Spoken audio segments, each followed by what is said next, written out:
Guys, let's take a look today at a brand that I had only ever heard of once, never had seen a knife. This is the Iconic Kasador, designed by Jonas Iglesias. So let's take a look at this. It's first day in pockets. Let's turn this around and take a look at it from above. Well, like I said, guys, in the intro, I had not heard of this brand, but one other time, I do know that Brian Nadeau has designed a couple knives for Iconic, but this one was designed by Jonas Iglesias, and this is the Causador, I believe. So I've had this in pocket all day today. This did not come from the company. This is my buddy Nico's personal knife. He purchased this at a knife show. So I'm kind of impressed with this. So far, first day in pockets today, you've got a D2 blade that's got probably what is a PVD coating that has been stonewashed. I'm not sure, but it has held up really well. I did some cutting with this. As you can see, there's some lines on it. So with D2, it is always a good idea to some sort of coating, even if it has been stonewashed, where you lose a little bit, prevents some of that oxidation and rust.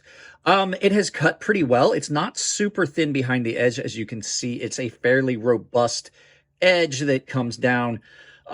It comes down fairly good. It's got a decent factory edge. It's got some pretty good stylistic lines on it with this big swedge. This is not a real big knife. This is coming in at 7 inches overall. Micarta handles, liner lock. It appears to be running on ceramic bearings and a ceramic lock, or a ceramic detent ball on this liner lock. Good access to the liner lock, thumb stud action only. And it is pretty smooth. It's not super smooth. And I think this will break in over time because this was pretty much new when Nico handed it off to me. He had not really done anything with it. Beautifully done micarta scales on this that are flat, but not polished to the point where you're losing any grip. Those are gonna do really well. I do like the way these feel in hand, and that pivot is just an aesthetic piece on it. Having that marking is really attractive. You've got a fairly deep carry pocket clip here that so far today has allowed me to carry this relatively small knife far forward in the pocket so I can have 2 knives in pocket. As we always say, 2 is 1, 1 is none.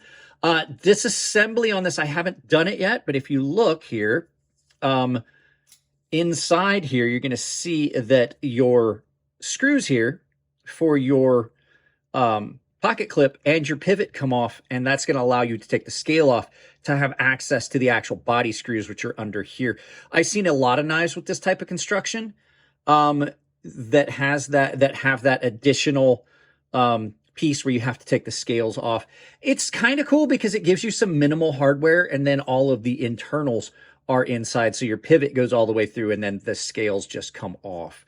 The pocket clip does not move at all on this. Really good lock bar access, and the thumb studs on it are really good.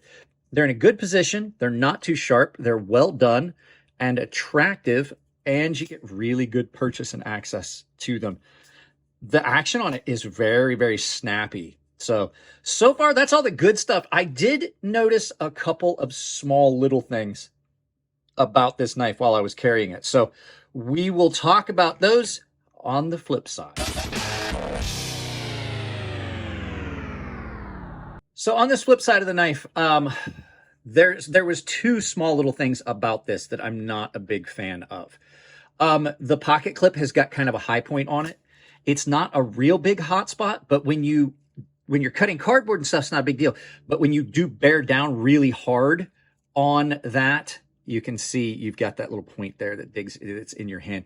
When I was doing a little bit of wood cutting, I could definitely feel that pocket clip very, very pronounced. It's not a hot spot, but I could really feel it. I think that over a period of time, if you were doing a lot of heavy cutting, that might become bothersome. It could be a little hot spot, cause you some issues. And then the only other real thing that I noticed was I did have to hit this on a ceramic rod. I was cutting with it. Well, there's 2 things, actually, 2 more things. I was cutting on some cardboard, and I noticed it just wasn't cutting, and then I got the feel in it.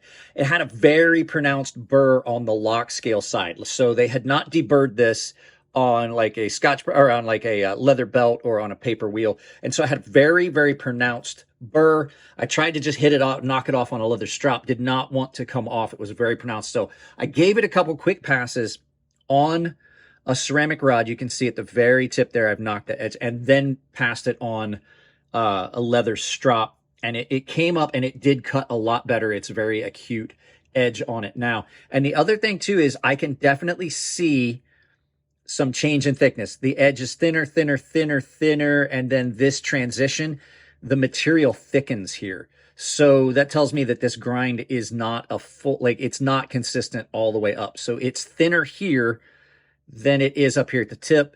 That's not such a big deal because it can help you out in the long run to make that more robust at the tip. But the fact is, you can definitely see a much more thick edge profile at the front, behind the edge at the front, than you do have here in the middle. So we'll see if that is bothersome at all. But that's basically first day in pockets on this. I do like this. It's a new brand. There's several designers that are working with them that have put out knives. I don't know what the price point is on these. So when we get around to the full review, I'll have all the information, all the specs, and I'll let you guys know how I feel about the knife overall. It is a very comfortable knife in hand and in pocket. So we shall see.